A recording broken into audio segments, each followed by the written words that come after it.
All right, hey guys, Jason here. We're back up here at Jimmy Britt. You can see behind me Jimmy Britt in Statesboro, Georgia. And what we're going to do today is we are going to have a pro and con session on the F-150s. I am going to do this for every single branded truck out there. It's going to be kind of a fun series. And this is my opinion, my own personal opinion. We're going to kind of tear them apart for things that matter to me and that I do and don't like, and we're going to pick them up with some pros and cons of things that I do like. So we're going to go both ways. We're going to do this for every truck out there. It's just going to be a fun series. I'm going to rip on every truck, and I'm going to lift up every truck in my own way with my own personal opinions, and I'm going to show you some of that stuff, where I think, what I think, and how I think, and I'm going to kind of even it out. So like I said, there's nothing, this is not an attack on your truck. And it's also not me telling your truck's best in the world, okay? It's just a fun series to point out some things that you may or may not notice about the trucks you're interested in. So we are gonna start it with the F-150. Why? Because I'm up here making F-150 videos, and so we are gonna dive into it. That is where we are starting with the 150, but again, we will do all trucks. So starting it off, any 150 right here.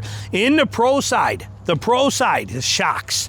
Okay, Ford has done the shocks the right way for a long time, and it doesn't matter if it is a Tremor or if it is a standard one. When we look at the shock location on the back of one of these trucks, the shocks are tucked in like they should be, like on our ZR2. Let me see if it'll show you under here. But see where the shock location is? Look at that shock is right next to the wheel. See that? Look at all that open space between the diff pumpkin and that shock. They are where they should be, and that is exactly how we want it. F-150 does the shocks perfect. For example, a different one, which a lot of trucks do, especially Chevy, we look at the Super Duty. Super Duty shocks really do piss me off. Look at where their shocks are, okay? Look at, they put their shocks right there, way out there in the middle where you're gonna bang them and beat them up, okay? F-150 puts them over here, right over there tight to the wheel. You can see the difference, okay? There's that on a Super Duty. Here it is on an F-150. That was a Tremor, here's a regular one. See, it doesn't matter which one. You can see that shock right there. And the difference between there and the pumpkin. Love that, love that. So that is a huge pro for F-150. They do that well, and it matters to me. May not matter to you, it matters to me. And also underneath Ford, they keep everything nice, tight, and clean.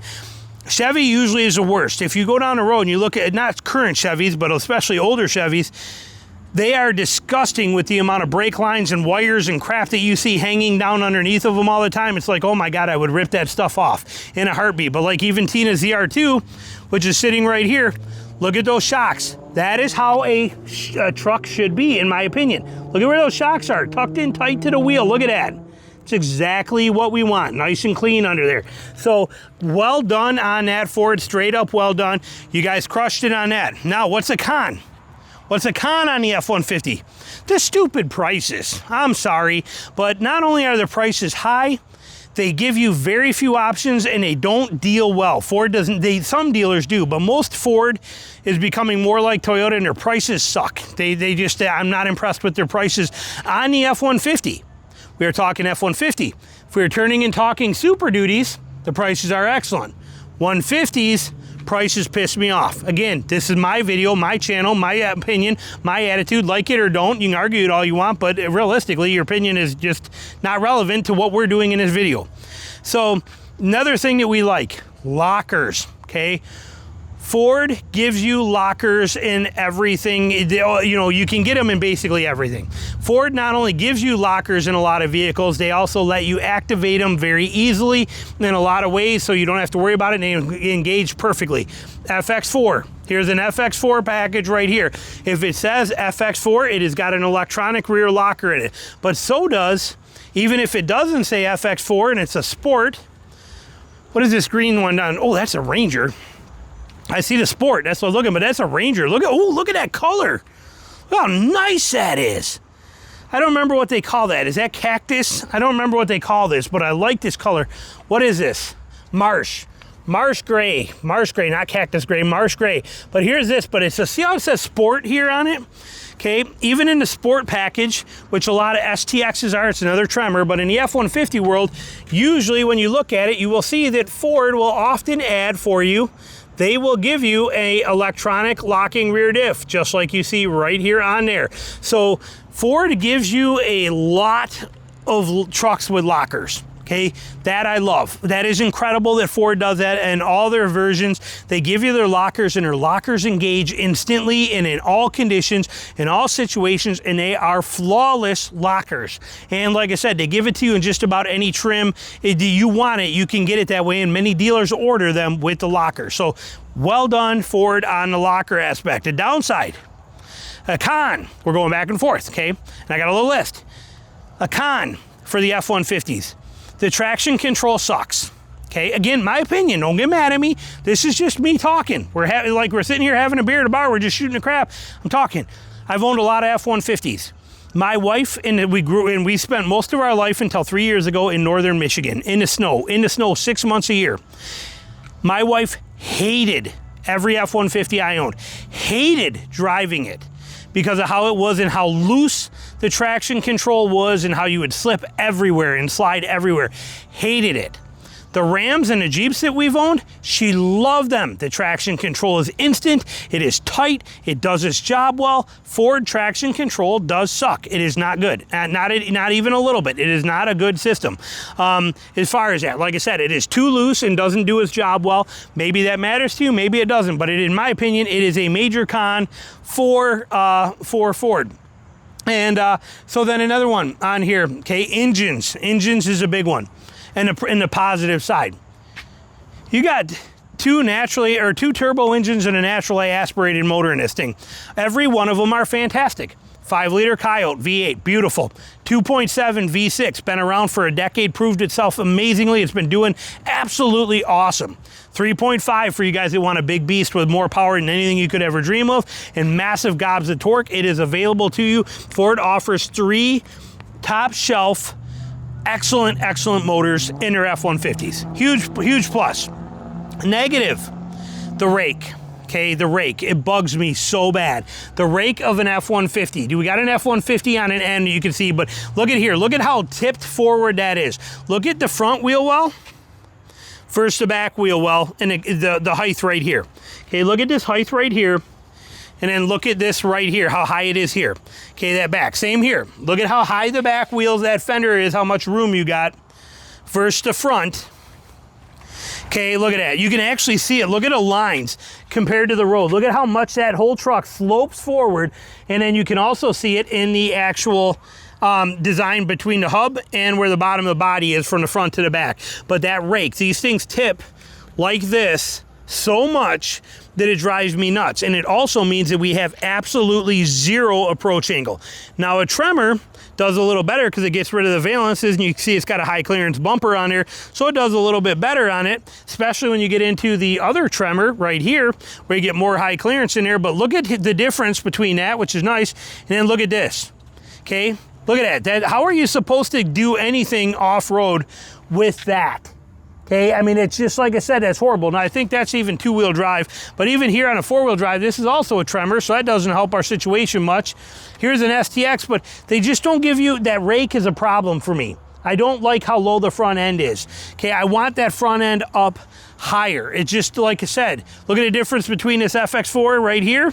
That's FX4. This is an off-road package compared to that Raptor, and then a Tremor next to it right there. But look at how bad that approach angle is.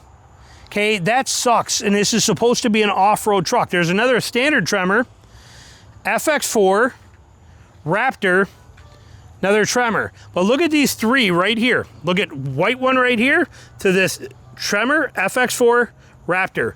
That's horrible, okay? They're really bad at the approach angle with that Rake. I cannot stand them. Just drive me nuts with how they do that. Personal opinion, so I don't like it. Now, on the positive side, the build quality.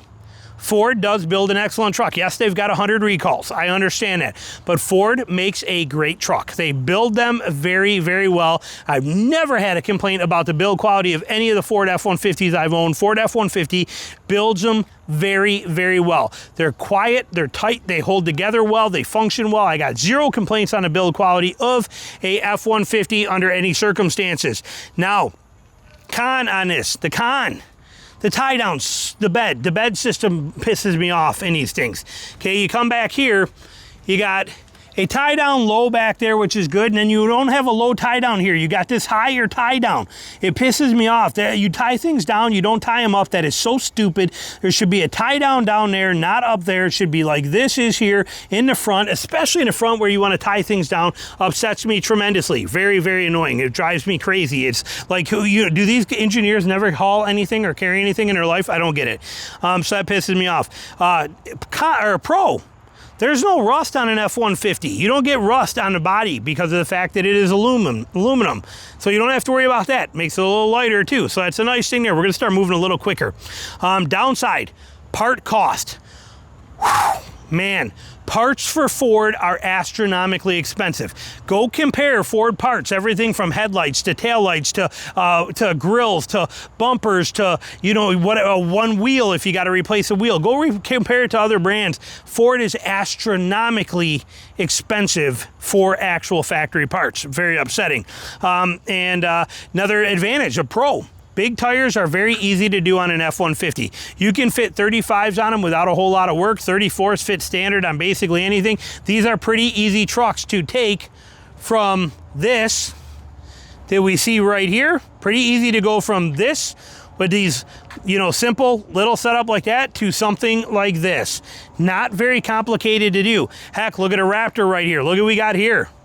I mean, look at how nice that is. God, those 37s, those things, look at the size of these. These things are just straight up a beast. Are they metric? What do we got on here looking? No, these are straight up 37 1250s. But look at that tire compared to the 35 on our Tremor. Look at the difference in size of that tire. F-150s though, 35s right here. I'm pretty sure those are 35s on a Tremor. I'm pretty sure. Could be wrong, but I think they are. But like I said, you're talking about maybe I'm wrong, but you're talking about a pretty good tire. I can tell you the number, but I don't think I think it's metric. What are we at here? We're 275, 70, 18. So I don't think that's a 35. But like I said, look at those 37s are just massive in comparison on that. So I do like the fact that Ford gives you the options to fit these tires in a lot of trucks pretty good. 35s usually are not that big of a problem. Another negative, the fuzzy skid plates. My God, Ford. My gosh. Now, if you get a Tremor, or you get an FX4, you get good skid plates underneath them. Or obviously a Raptor, you do pretty good. But when you get a non-FX4, is this an FX4? That's an FX4.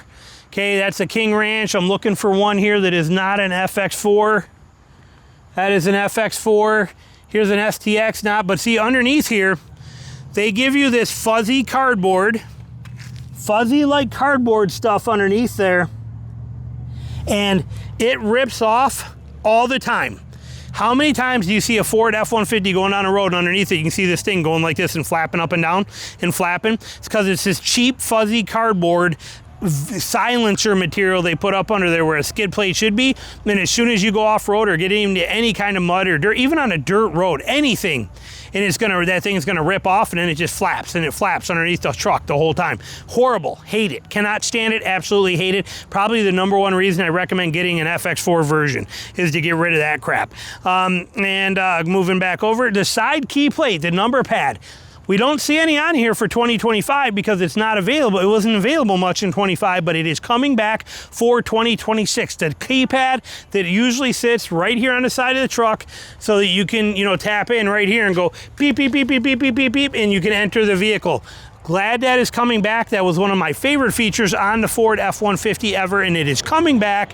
So that is a very, very good thing. We are excited to see that come back. On the negative side, the technical cost reduction king. Ford is technical cost reduction king.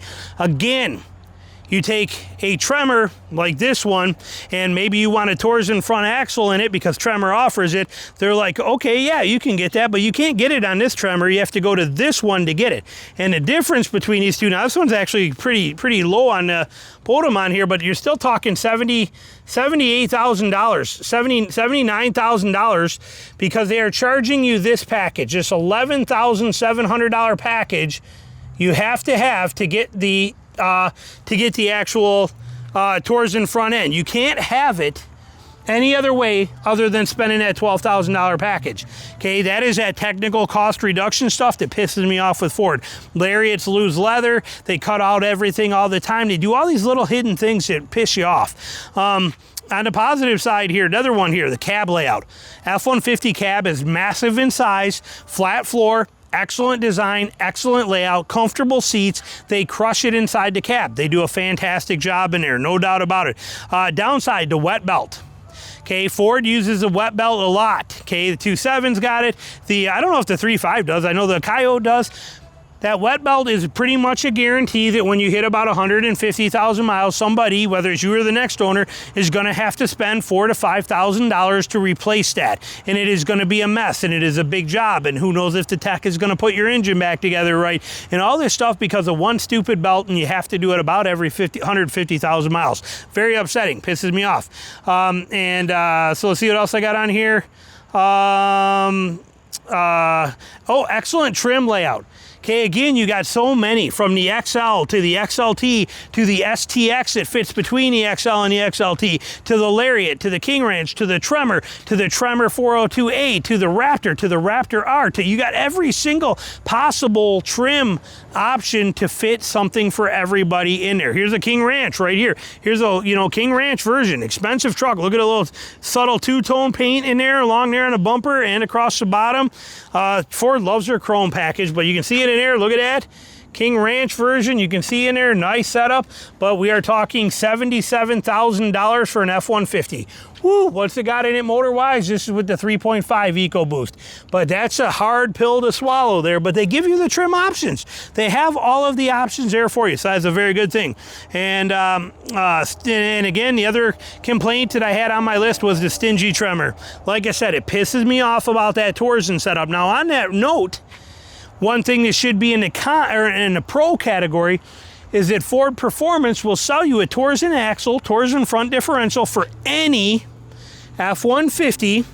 You can put a torsion front end in it and take any truck you want, like this blue STX right here. It's two-wheel drive, I think, but you could take this truck in a four-wheel drive version and turn it into the same capability as this, because you get that torsion. You can buy it. It costs you about $2,000 to buy. I think it's $700 to buy, $2,000 to install. So you're looking at like almost about $3,000, $2,500 to $3,000 depending on dealer. And you can put a torsion limited slip differential in the front of your F-150. That is a huge pro, and you keep warranty. So there's my pro and con session on an F-150. Let me know what you're thinking. And like I said, I'm going to do this for every truck out there. It's kind of going to be a little fun series. Maybe you agree with me, maybe you don't. I'm good with it either way, but I hope you enjoyed it. That's the key thing. Something meant to be a little fun.